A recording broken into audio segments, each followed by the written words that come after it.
वैष्णव जन तो तेने कहिए जे पीड़ पराई जाने रे.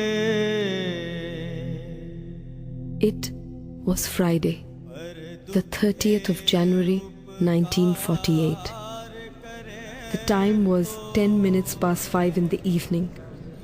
Bapu was late for his prayer meeting. Supported on either side by his grandnieces, Abha and Manu, he hurriedly climbed the steps up to the prayer ground. About 500 people had gathered and were waiting to catch a glimpse of the Mahatma. Some moved towards him to touch his feet.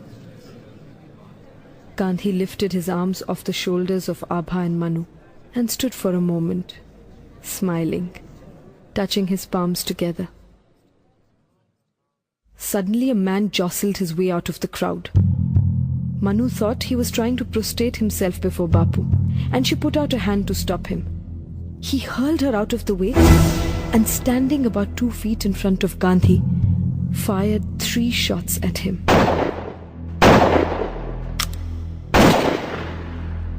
When the first bullet struck, Gandhi's foot, which was mid-air, came down to the ground. But he remained standing. When the second bullet struck, the blood began to spread on Gandhi's white clothes. "Hey Ram," he murmured. Then the third bullet struck, and Gandhi's limp body fell lifeless to the ground. Bapu was no more. Raghupati Raghav राजा राम पतित पावन Sitaram. Born into an ancient and mystical land, Mohandas K. Gandhi saw his life as a search for ultimate truths, constantly evolving, seeking alternate ways of thinking and living. He called his autobiography The Story of My Experiments with Truth. His long journey of self-transformation began in 1869 from this middle-class house in the Indian port city of Porbandar. From his earliest days, Gandhi was stirred by a role model of extraordinary discipline and devotion. Deeply religious, his mother was given to frequent and extended episodes of fasting. Once, in the rainy season, she vowed not to eat until the sun shone. Gandhi revered his mother for her saintliness, but was not yet ready to follow her example.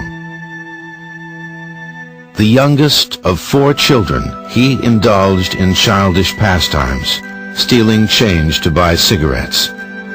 Fearful of his stern father, a prominent local politician, he nervously confessed to the petty theft.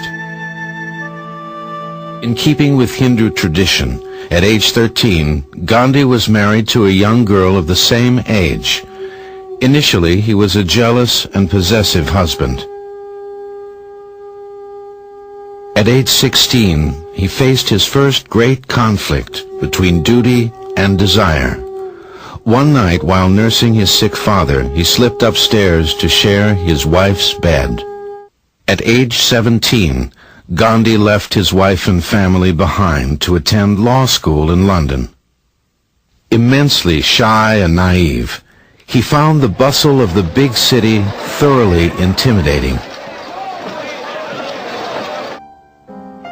For a time, his highest ambition was to become an English gentleman.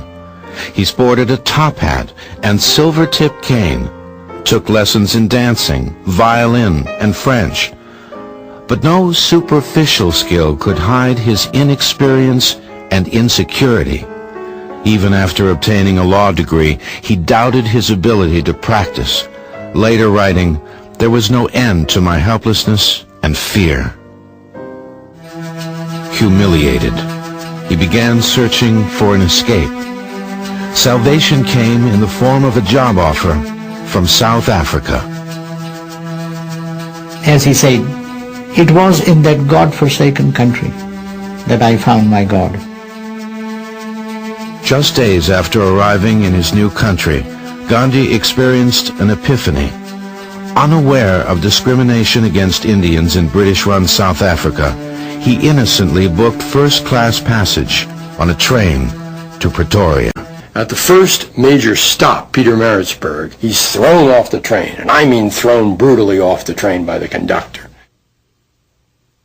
That humiliation was really what sparked off his desire for change, and he spent the whole night sitting on the platform, wondering how to get justice.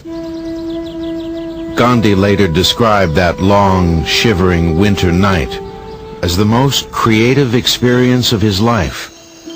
He considered returning to India and rejected it as an act of cowardice. He considered accepting the discrimination, but everything in him rebelled against submitting. He considered physically attacking his oppressors and gave that up as impractical. There was only one choice left: to stay and resist. The very next day he boarded another train. The next week he organized a meeting of Indian immigrants. In his 24th year, Gandhi's concerns had grown beyond himself to encompass a greater cause.